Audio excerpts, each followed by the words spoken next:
제5장. 얼마 후에 백성들이 자기 아내와 함께 그들의 지도자들에 대하여 불평하기 시작하였다. 어떤 사람들은 우리에게는 자녀가 많다. 그러므로 먹고 살기 위해서는 곡식을 구해야 한다 하고, 또 어떤 사람들은 우리는 이 흉년에 밭이나 포도원이나 집이라도 저당 잡히고 곡식을 얻어야 할 형편이 되었다 하였으며, 또 다른 사람들은 이렇게 말하였다. 우리는 돈을 빌려 밭과 포도원의 토지세를 황제에게 바쳤다. 그들이나 우리는 다 같은 동족이며 우리 자녀들과 그들의 자녀들도 마찬가지가 아닌가. 그런데도 우리는 우리 자녀들을 종으로 팔아야 할 처지가 되었고, 우리 딸 중에 몇은 이미 종으로 팔려갔으나 우리 밭과 포도원이 남의 것이 되었으므로 몸값을 지불하고 데려올 힘이 없다. 나는 그들이 불평하는 말을 듣고 대단히 화가 났다. 그래서 나는 신중히 생각한 다음 지도자들과 관리들을 꾸짖으며 당신들은 당신들의 형제들을 착취하고 있소 하고 책망하였다. 그러고서 나는 이 문제를 처리하기 위해 큰 집회를 열고 지도자들과 관리들에게 이렇게 말하였다. 우리는 최선을 다해서 이방인들에게 팔린 우리 형제 유다 사람들을 도와 포로 생활에서 돌아오게 했는데, 지금 여러분은 여러분의 형제들을 팔려고 합니다. 그것도 여러분의 동족에게 말입니다. 그러자 그들은 할 말이 없는 듯 침묵을 지켰다. 그때 나는 다시 말을 이었다. 여러분의 소행이 옳지 못합니다. 여러분은 마땅히 하나님을 두려워하고 옳은 일을 해야만 합니다. 그러면 우리 원수인 이방 사람들에게 우리를 비웃을 구실을 주지 않을 것입니다. 나와 내 형제들과 그리고 나와 함께 있는 사람들도 백성들에게 돈과 곡식을 빌려주고 있습니다만, 이제 그 이자를 받지 않도록 합시다. 여러분은 오늘이라도 그들의 밭과 포도원과 감람원과 집을 되돌려주고, 또 여러분이 착취한 돈과 곡식과 새 포도주와 감람기름의 100분의 1을 돌려주십시오. 그러자 그들은 우리가 당신의 말씀대로 모든 것을 되돌려주고 아무것도 요구하지 않겠습니다 하고 대답하였다. 그래서 나는 제사장들을 불러 지도자들에게 자기들이 약속한 것을 지키겠다는 맹세를 시키도록 하였다. 그런 다음에 나는 내 옷자락을 털며 이와 같이 하나님이 이 약속을 지키지 않는 사람들의 집과 재산을 털어 빈털터리가 되게 하실 것입니다 하였다. 그러자 모든 군중이 아멘 하고 여호와를 찬양하였으며, 그 지도자들은 자기들의 약속을 지켰다. 내가 아르타크셀크세스 황제의 20년부터 32년까지 12년 동안 유다 총독으로 있으면서 나와 내 형제들은 총독에게 당연히 지급되는 양식을 먹지 않았다. 그러나 내 이전의 모든 총독들은 백성들에게 많은 부담을 주어 양식과 포도주 외에도 은 456g을 받았으며, 심지어 그들의 종들도 백성들을 괴롭혔다. 하지만 나는 하나님을 두려워하여 그렇게 하지 않고 오히려 성을 재건하는 데 온갖 정력을 쏟았으며 한 치의 땅도 사놓지 않았다. 그리고 나와 함께 있는 모든 사람들도 성을 재건하는 데 힘쓰도록 하였으며, 또 내 식탁에는 다른 나라에서 온 방문객 외에도 유다 사람 150명의 고정 식사 인원이 있었다.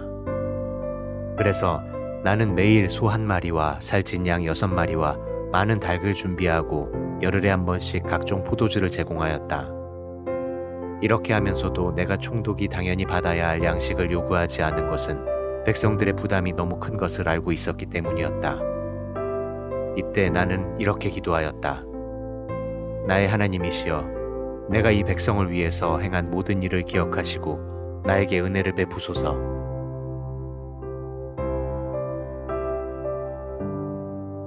제6장. 산발락과 도비아와 아라비아 사람 게셈과 그 밖에 우리 원수들은 우리가 아직 성문의 문짝을 달지 못했지만 성벽 재건 공사를 마치고 수리하지 못한 곳이 없다는 말을 듣게 되었다. 그때 산발락과 게셈이 나에게 전가를 보내 오노 평야의 한 마을에서 만나자고 제의했으나, 사실 이것은 나를 해치기 위한 그들의 술책이었다. 그래서 나는 그들에게 이런 전가를 보냈다. 나는 중대한 일을 하고 있으므로 내려갈 수가 없소. 내가 무엇 때문에 하던 일을 중단하고 당신들에게 가야 하겠소. 그들이 4번이나 나에게 같은 내용의 전가를 보냈으나 그때마다 나도 같은 내용의 회답을 보냈다. 그러자 5번째에는 산발랏이 그의 종을 통해 봉하지 않은 편지를 나에게 보냈는데 그 내용은 다음과 같았다. 너와 유다 사람들이 반란을 일으키려고 성벽을 재건한다는 소문이 이웃 나라에 파다하게 퍼지고 있으며 게셈도 그것이 사실이라고 말하고 있다. 더구나 이 소문에 의하면 내가 왕이 되려고 몇몇 예언자들을 앞세워 내가 유다 왕이 되었다는 소문을 예루살렘에 퍼뜨리게 했다는 것이다. 황제 폐하께서 이 소문을 곧 듣게 되실 것은 뻔한 일이다. 그러므로 너와 내가 조용히 만나서 이야기하자. 그래서 나는 그에게 그가 한 말은 사실이 아니며 모두 지어낸 이야기에 불과하다는 회답을 보냈다. 그들은 나를 위협하며 우리가 지쳐서 더 이상 공사를 진행하지 못할 것이라고 생각했으나 나는 하나님이시여 나를 강하게 하소서 하고 기도하였다. 어느 날 나는 무헤다벨의 손자이며 들라야의 아들인 스마야를 찾아갔는데 그는 자기 집안에 갇혀 있었다. 그때 그는 나에게 우리가 성소로 들어가서 문을 잠그고 숨어 있어야겠습니다. 틀림없이 그들이 밤에 와서 당신을 죽일 것입니다 하였다. 그래서 나는 그에게 이렇게 대답하였다. 총독인 내가 어떻게 달아날 수 있으며 나 같은 사람이 목숨을 구하겠다고 어떻게 성소에 들어가 숨을 수 있겠소? 나는 그렇게 하지 않겠소. 나는 그때 스마야가 하나님의 말씀을 받은 것이 아니라 도비야와 산발랏에게 뇌물을 받고 나에게 이런 예언을 한 것을 알게 되었다. 그들이 스마야를 매수하여 나를 위협한 것은 그 일로 나를 범죄하게 하여 내 이름을 더럽히고 나를 비방하기 위해서였다. 그래서 나는 이렇게 기도하였다. 내 하나님이시여, 도비야와 산발랏이 행한 일과 여자 예언자 노아디아와 그 밖에 나를 두렵게 하려고 한 예언자들을 기억하소서. 드디어 성벽 재건 공사는 52일 만인 6월 25일에 끝났다. 그러자 우리의 모든 원수들과 우리 주변의 이방 사람들이 이 말을 듣고 두려워 기가 꺾였다. 이것은 이 일이 우리 하나님의 도우심으로 완성된 것임을 그들도 알고 있었기 때문이었다. 이 기간에 유다 지도자들은 도비야와 많은 서신 교환을 하였다. 아라의 아들 스가냐는 그의 장인이었고 그의 아들 여호하나는 베레기야의 아들 무술람의 딸과 결혼하였으므로 유다에서 많은 사람들이 그에게 충성할 것을 맹세하였다. 그리고 백성들은 내 앞에서 도비야의 선한 행위를 말하고 또 내가 한 말을 모두 그에게 보고하였다. 그래서 그는 계속 나에게 편지를 보내 나를 위협하였다.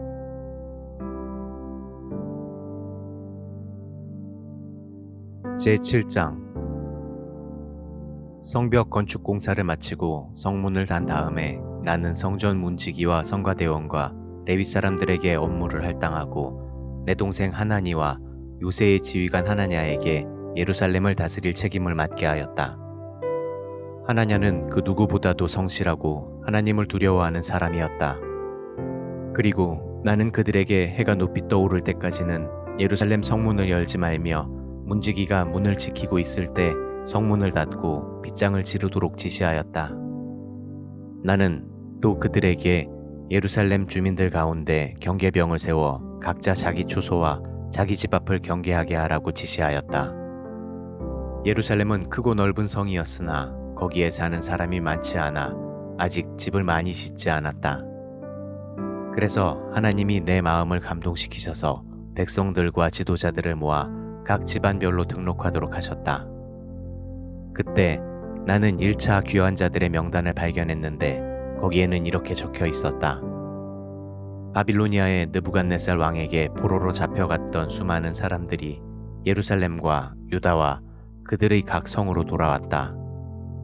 이들과 함께 온 지도자들은 스룹바벨, 예수아, 느헤미야, 아사랴, 라하랴, 나하마니, 모르드게, 빌산, 비스베렛, 비그웨, 느훔, 바하나였다. 그리고 이 귀환 자들의 인원을 각 자손별로 나열하면 다음과 같다. 바룩스 자손 2172명, 스바디아 자손 372명, 아라 자손 652명, 예수아와 요압 계통의 바한 모압 자손 2818명, 엘람 자손 1254명, 삿두 자손 845명, 사케 자손 760명, 빈누이 자손 648명, 부베 자손 628명, 아스갓 자손 2322명, 아도니감 자손 667명, 비그의 자손 2067명, 아딘 자손 655명, 히스기야 계통의 아델 자손 98명, 하숨 자손 328명, 베세 자손 324명, 하립 자손 112명, 기브온 사람 95명, 베들레헴과 느도바 사람 188명, 아나돗 사람 128명, 벳 아스마웨 사람 42명, 기럇 여하림과 그비라와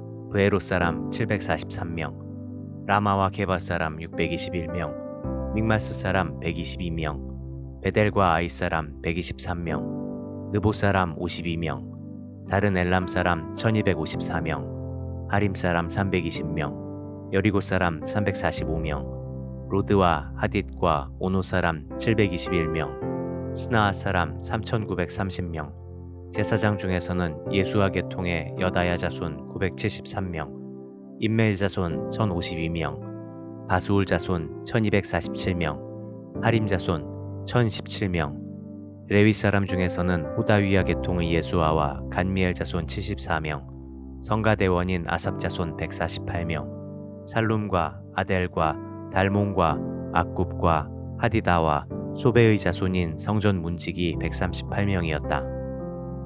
그리고 성전 봉사자들은 시아, 하수바, 답바옷, 게로스, 시아, 바돈, 르바나, 하가바, 살메, 하난, 깃델, 가할, 르아야, 르신, 느고다, 갓삼, 우사, 아세야, 베세, 무우님, 느부심, 박북, 하그바, 할훌, 바슬룻, 무히다, 하르사, 바르고스, 시스라, 데마, 느시야, 하디바, 이상 모든 사람들의 자손들이었다. 솔로몬 왕 신하들의 자손들 중에서 돌아온 사람들은 소대 자손, 소베렛 자손, 브리다 자손, 야알라 자손, 다르곤 자손, 깃델 자손, 스바디아 자손, 핫딜 자손, 보게렛 하스바임 자손, 아몬 자손들이었다. 이와 같이 성전 봉사자들과 솔로몬 왕 신하들의 자손들 중에서 돌아온 사람들은 모두 392명이었다. 이때 페르시아의 델 멜라, 델 하르사, 그룹, 앗돈, 인멜 지방에서 예루살렘으로 돌아온 다른 집단도 있었으나 그들이 실제로 이스라엘 자손이라는 확실한 증거가 없었다. 이들은 들라야와 도비야와 누고다 자손들로 모두 642명이었다. 그리고 제사장들 중에서 호바야 자손과 학고스 자손, 그리고 길르앗 사람 바르실레의 딸과 결혼하여 처갓집 이름을 딴 바르실레의 자손들도 예루살렘으로 돌아왔는데 그들도 족보에서 그 신원이 밝혀지지 않았다. 그래서 이들은 부정한 자로 취급을 받아 제사장 직분을 수행하지 못했으며 유다 지도자는 제사장이 우림과 둠밈으로 하나님의 판결을 물어 그들이 실제로 제사장인지 아닌지 밝혀낼 때까지는 제사장이 먹는 거룩한 음식을 먹지 말라고 명령하였다. 이상과 같이 유다로 돌아온 사람들은 노예 7,337명과 남녀 성가대원 245명 외에 42,360명이었다. 또 그들은 말 736마리, 노새 245마리, 낙타 435마리, 당나귀 6,720마리도 함께 끌고 왔다. 그리고 많은 사람들이 성전을 재건하기 위해서 예물을 바쳤다. 그들의 지도자들이 바친 것은 금 8.4kg과 대접 50개와 제사장복 530벌이었고 족장들이 바친 것은 금 168kg과 은 약 1256kg이었으며 그 밖에 백성들이 바친 것은 금 168kg과 은 1142kg과 제사장복 67벌이었다. 이렇게 해서 제사장, 레위 사람, 성전 문지기, 성가대원, 그 밖의 모든 백성들이 각자 자기 성에 정착하였다.